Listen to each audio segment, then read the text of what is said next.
일반 가정집, 상점, 길거리, 심지어 학교에서까지 하루가 멀다 하고 총기 사건이 발생하는데도 불구하고 미국은 여전히 총기를 규제하지 않고 있어. 엄청난 경제력을 지니고 천조 원에 달하는 국방비를 지출한다는 이유로 천조국이라고 불리기도 하는 미국은 총기를 소유하고 휴대할 권리를 헌법으로 보장하고 있는 국가야. 하지만 개인적으로 총기는 없는 이만 못하다고 생각하거든? 아마 나뿐만 아니라 많은 사람들이 내 의견에 동감할 거라고 생각해. 그래서 오늘은 총기를 규제하지 않는 건지, 그게 아니라면 어떤 이유들로 인해 규제하지 못하고 있는 건지 한번 알아보려고 해. 총기 규제를 지지하는 사람들은 총기로 인한 폭력을 줄이고 공공안전을 강화하기 위해 규제가 필요하다고 주장해. 총기를 엄격하게 규제해야 자신이나 다른 사람들에게 위험을 초래할 수 있는 가능성을 줄일 수 있다고 여기는 거지. 반면 총기를 소유해야 한다고 주장하는 이들은 국가가 개인을 온전히 보호해줄 수 없기 때문에 자신은 물론 가족의 생명과 재산을 지키기 위해서 총기 소지에 대해서 반드시 필요한 권리라 여긴다고 해.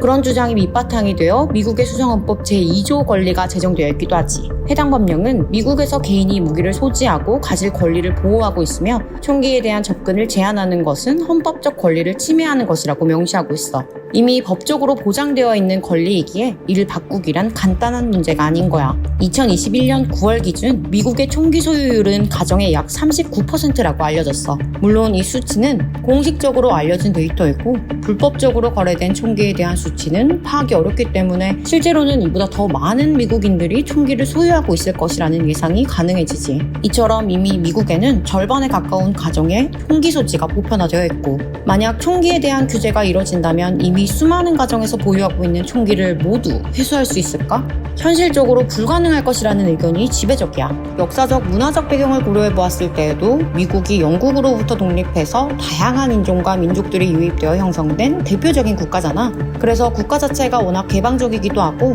다양성을 수용하고 존중하는 분위기가 깔려있기 때문에 개인의 자유를 침해할 여지가 있다고 생각할 수 있는 민감한 이슈에 대해서는 좀 더 조심스러울 것 같아. 미국이 총기를 규제하기 어려운 결정적인 이유 중에 하나는 미국 총기협회야. 미국에는 미국에서 가장 중요하고 영향력 있는 총기 권리 단체 중 하나인 미국 총기협회가 있어. 1871년에 설립된 이 조직은 총기 권리 논쟁을 형성하고 미국의 총기 관련 입법에 영향을 미치는 데 중요한 역할을 한 만큼 막강한 재력과 정치적 영향력을 가지고 있어. 총기 권리 지지 후보자들에게 후원금 등의 엄청난 로비를 하는 것은 자명한 사실이고 약 500만 명에 이르는 강성 회원까지 보유하고 있으니 입김이 보통 센 게 아니겠지. 총기 소지에 대한 다른 태도를 보이는 이들을 정확하게 나눌 수는 없지만 지역적인 특성에 따라서도 차이가 있다고 해. 아무래도 사냥과 스포츠 사격을 흔히 접하는 외곽 지역에 위치한 시골에서는 총기 소지에 대해 비교적 긍정적인 편이고, 반대로 총기로 인한 사건 사고가 자주 발생하는 도시에서는 아무래도 그 피해에 대한 영향을 즉각적으로 받을 수 있기 때문에 규제를 해야 한다는 주장이 좀 더 우세하다고 해.